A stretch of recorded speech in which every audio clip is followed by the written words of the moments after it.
Welcome to Ponomarev versus Putin. We're going to do something a little different today. I've done something that's probably never been done in the history of BeamZ. I actually asked my co-host to not show up for the show today. I'll explain why. I think you all know that Ilya has written a book, which I've been helping him with. I always get confused there. You can see the cover there behind my shoulder. I'm so bad with direction. But anyway, there it is right there. We're at a kind of a critical moment of getting everything ready to go to the publisher. I'm sorry, to the printer tomorrow, later today or tomorrow. And there's just a heavy load of things that need to be done. And I said to Ilya about 10 minutes ago, hey, listen, why don't you skip today's show, get the things done that we need from you done in that time, since it's already blocked out in your calendar. I'm pretty sure people will put up with me for 1 week. Look, I know I'm no Ilya Ponomarev, but I'm going to do my best today. And thank you for joining us. And there's a lot to talk about. So I promise you, it'll almost feel, I'll do everything I can to make it almost feel like Ilya is here. One of the things I want to bring up, and I'm not doing this to be to sensationalize some breaking news that's happening right now, but some of you may have some insight or have things you want to say about it. For those of you who are just joining us, you'll notice Ilya is not here today. That's actually deliberate. I asked him not to come on the show today and instead use that time to finish up some last minute tasks that need to be done before his book goes to the printer later today or tomorrow. So it's just me today, and let's see if we can have a great show without him. I know it won't be the same, and it won't be anywhere near as great, but we'll do our best. So I wanted to say, you may or may not be aware that the Queen of England, Queen Elizabeth, is now under some form of health watch. And there's things on Twitter that I frankly don't really understand. And I know some of you are from parts of the world where she is your queen. And so if you want to jump on the chat or even jump on the screen with me and talk about it, I think it would make sense. Again, I'm going to say for people just joining us, it's just going to be me today. I've actually asked Ilya not to come on the show today. We're at kind of the last minute crunch for deliverables for the book to go to the printer later today or tomorrow. And there were some things he needed to get done. And I said, hey, you've already got this time blocked out in your calendar. I'd rather this time that you use the time to finish what we're waiting on from you and make it easier for you to get that done than to actually do the show. So it's just me today, and we've got lots to talk about. It's still going to be a great show. I was talking about the Queen. If you don't know, she's now on a health watch. The family is all headed there to be with her.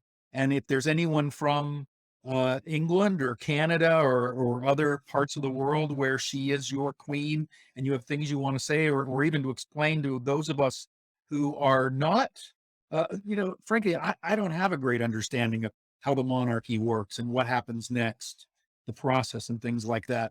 I saw on Twitter something that was really interesting to me. An economist in London said, BBC anchors now wearing black. BBC anchors now wearing black. This was about maybe a half an hour or an hour ago. BBC anchors now wearing black, a sign the Queen has already passed away and waiting for official confirmation. Again, I'm not saying that to be sensational, but really to just make the point that if there's anyone here who understands this and wants to share, come on the screen or even in the chat, talk about it, please do. Because there's some of us who this is kind of a foreign thing. And obviously, I think it's a safe bet to say that none of us here have ever lived through the passing of a king or a queen of England. So it's going to be new for everybody. And I think it's relevant for a couple of points. By the way, people are still coming in. I want to explain that Ilya is not going to be here today. His book, which you can see over my shoulder, the cover, is going to the printer later today or tomorrow. There were still some deliverables that we needed from him, last minute things. And I suggested to him, since he already has this time blocked out in his calendar, why doesn't he skip the show today and use this time to get those things done, because it's we're really a kind of like a crucial deadline moment. So it's just me today.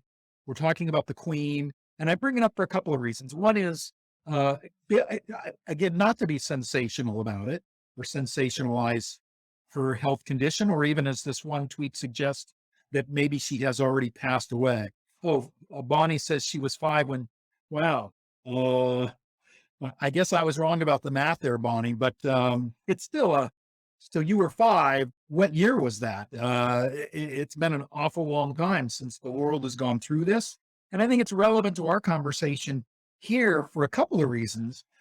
Excuse me. One is that, we're in a period of time where, there's a lot going on in the world. There's a lot going on with China, as you know, if you've been watching Tyranny Today. And we'll get to, I'm not sure how to say your name, but I'm going to take a shot. We'll get to your comments as well. Just hang on there. There's a lot going on in the world right now, and not just in Ukraine, but an awful lot is going on there, and with Russia and with China, right here in the US, right there in England. I mean, a new prime minister this week. So it's already been a pretty dramatic week in England already. Excuse me. So I bring this up just to say that I assume that when a king or a queen of England dies, excuse me, I'm sorry, that actually takes a lot of focus of the media, of the international media, perhaps away, or it's a competition for which stories are more important. And so it may be the kind of distraction that Vladimir Putin may really welcome. And frankly, the Ukrainians may welcome it as well, because as you know, and this is where I wish Ilya was here, because I would love to get his commentary on this, or even Thomas from Tyranny Today. Maybe we'll talk about this next week. But for the last week or so, there's been this heavy, heavy offensive on the part of the Ukrainians. I'm sure you're reading about it. And there was actually a news blackout implemented by the Ukrainians, because there was so much information flying around, particularly around social media. I'm a big user of Twitter, that it became, I think, my impression was, and again, I think Ilya could weigh in on this better. My impression was that there was so much information out there that it was a problem for the Ukrainian military in terms of people releasing information that could be valuable to the Russians, or just other media reporting and things like that. So you're not hearing a lot about this offensive. You're hearing more about it in the last day or two. But I just want to make the point that if the Queen does pass away, or even if her health lingers, that's going to be a pretty dramatic news story. It's international news, and it's going to compete with other international news, like what's happening in China, like what's happening in Russia, like what's happening in Ukraine. And we should all be very, very aware of that and just keep our eyes on the ball. Yes, her health is an important story, but it's not the only story, if that's the way lots of international media coverage it. So I want to make that point. I want to make another point as well, and that is, I really want to make a case for, if you're not a user of social media, and I didn't see if Anna's here or not, but she is the queen of social media. If you're not using social media to get your news, I would like to suggest you're probably missing out on news. I learn so many things every day from Twitter. Now, I have to be the human filter. I can't just take all this stuff in and believe everything I read. I have to filter it. I have to, for instance, I just shared with you the tweet about an economist in London suggesting that the BBC anchors wearing black may suggest that the Queen has already passed away. I didn't just take that at face value. I went and I looked at his Twitter profile, which is over my shoulder here on another screen. He's an economist at the University of London. I haven't dug into him more, but I'm assuming he's credible. I'm encouraging you to not take the news I'm sharing at face value and do your own homework about it. But I went back to my news feed. Thank you for the hearts. I went back to my news feed after I saw this on Twitter, and there was nothing on my news feed about the Queen's health. Nothing. That doesn't mean that news organizations aren't doing their jobs. They're covering it wildly. There's all kinds of coverage about it. It's just not showing up in my news feed because for whatever reason, it's not in my algorithm. I use Google News. In the Google News algorithm, I don't look like a guy who cares about what happened. That's too harsh.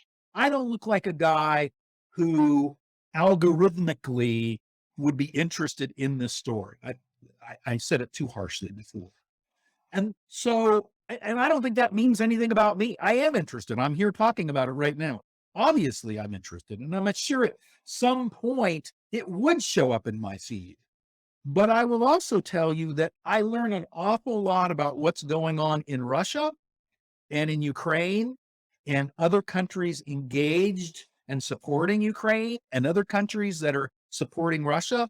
I learn an awful lot from Twitter about things that don't show up in my newsfeed. They're not the biggest story of the day as far as Google thinks I'm concerned, but I learn about them on Twitter, and then I go back to my newsfeed.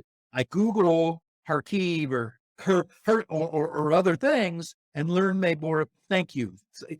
Tell us how to say your name, because I know it's not Zabawa, but I'm doing my best with it. Tell us in the chat how to say your name so I can do a better job. Anyway, the point is, you have an algorithm too. Your algorithm is not my algorithm.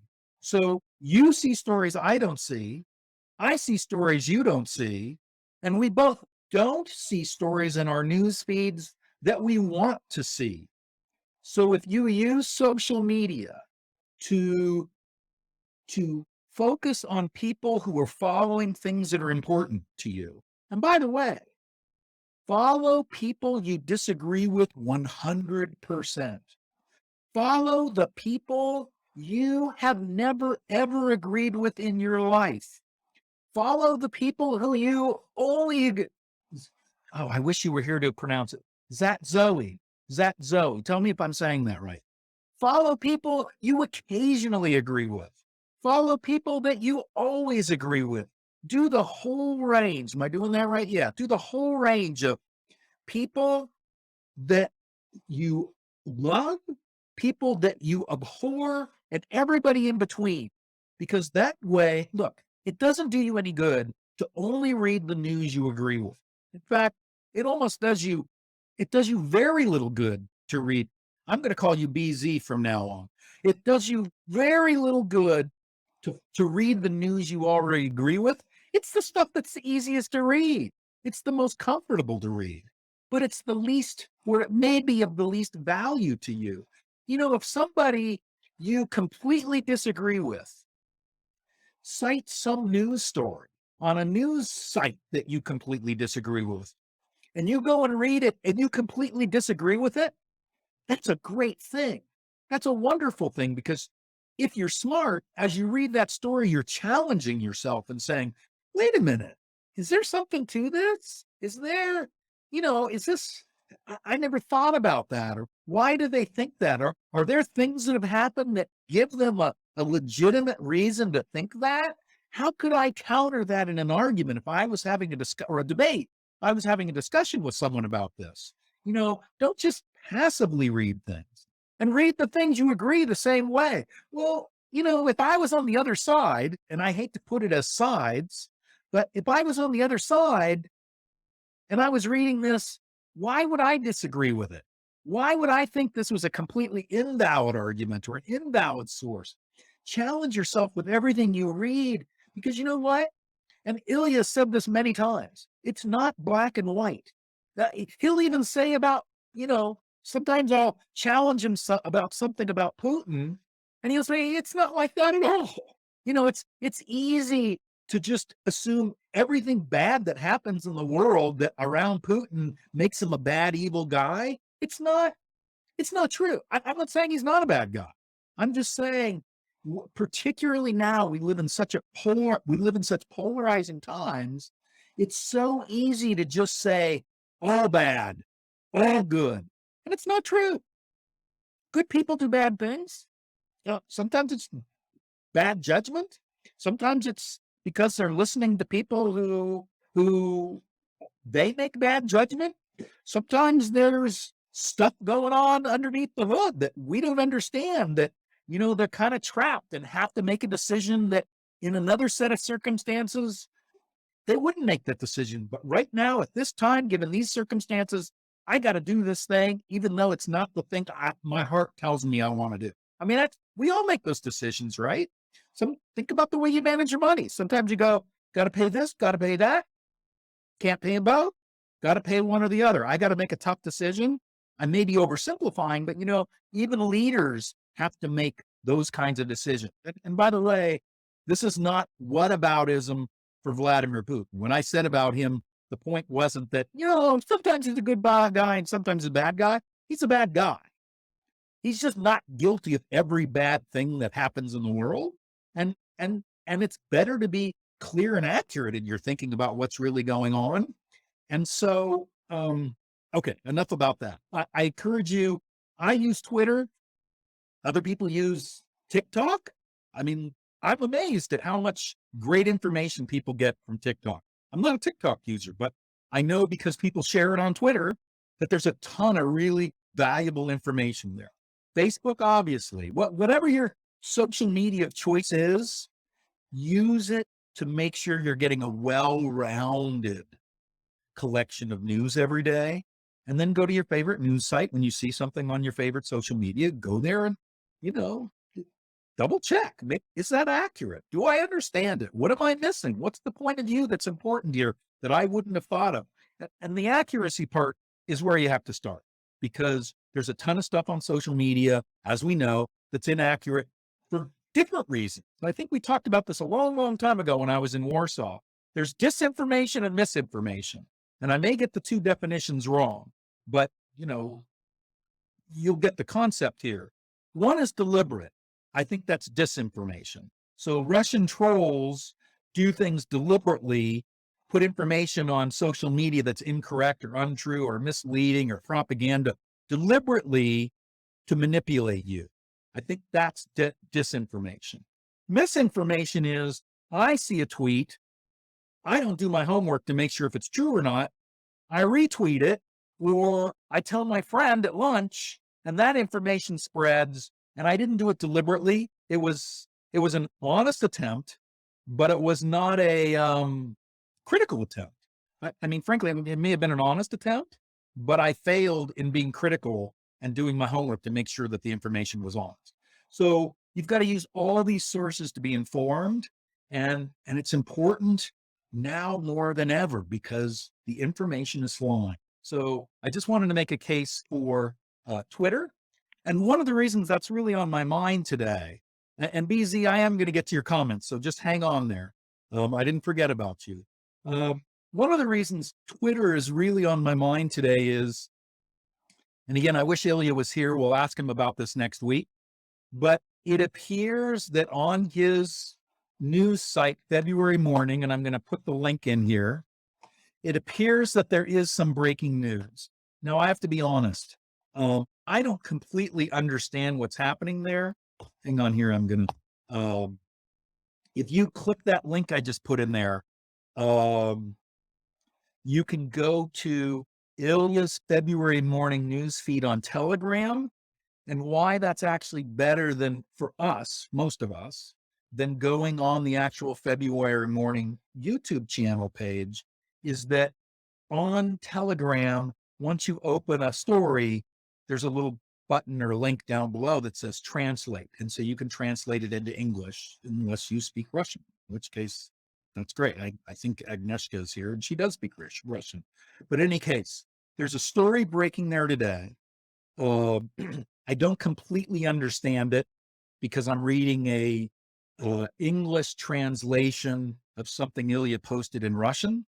But my gist of this, and again, this is a case where I'm telling you, I'm not sure it's accurate. That's a responsible way to share information. We can all go and do our own homework to understand what the larger story is. But I'm giving you the thread of, or thread, not threat, thread of it. And Agnieszka, if you want to go look on Ilya's Twitter feed and explain it to us, that would be great, because she's the one person here I know who speaks Russian and reads Russian.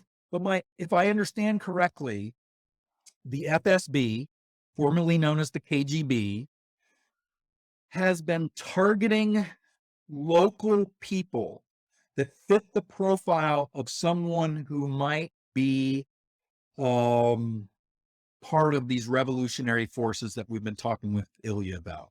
You know, one of those groups is called the National Republican Army. They're the group that took responsibility for the assassination of Daria Dugina. So if I understand these stories correctly, the FSB, formerly the KGB, has sort of a profile of who might be inclined to join these kinds of revolutionary forces, the kinds of forces that are causing chaos inside of Russia, that are fighting Putin and Putinism and the Putin government from inside of Russia. And they're rounding these people up, even though it sounds like it's an algorithm or something. So they're rounding up lots of people that are not a threat to their